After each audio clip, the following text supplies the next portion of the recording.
Anna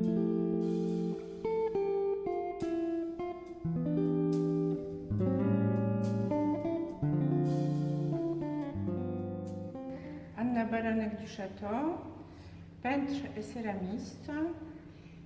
Je terminais mon beaux-arts en 82 en Pologne, dans une ville, Wrocław. À partir de 1984, j'étais étudiante aux Beaux-Arts parisiens dans deux ateliers de peintre Jacques Yankel et dans l'atelier de lithographie de Haddad. En 1999, j'ai décidé de venir à Aigues-Mortes où je suis déjà 20 ans. Donc je me considère comme une camarguaise. Pas de souche, mais camarguaise.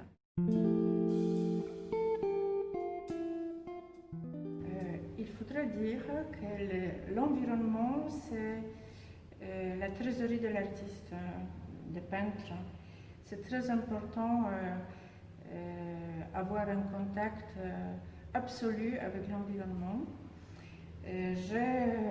J'observe tous les éléments de notre environnement, mais particulièrement, je suis tombée amoureuse d'un endroit qui est étang de l'Or, une richesse qui se présente par l'atmosphère, qui se présente par le mirage de la lumière, qui se présente surtout par la couleur qui est un vecteur de travail de peintre, par les vagues et le mouvement des eaux, qui me touche beaucoup, et ça sera le sujet à vie, je pense que je vais les conduire.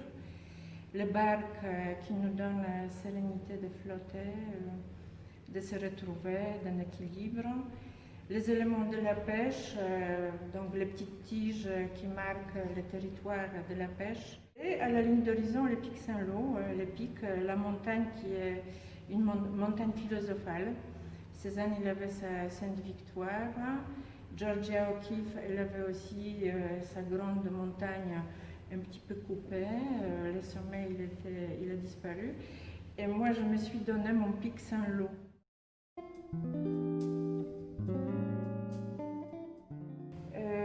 Pour se promener autour de l'étang de l'Or, ça c'est ma proposition.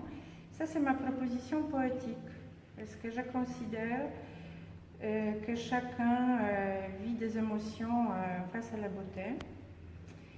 Et donc voyager avec les traces des émotions des autres, c'est un voyage qui est très sympathique et qu'on peut élargir notre vision de ce coin qu'on connaît, mais qu'on peut encore connaître mieux si on voit à travers des âmes des autres.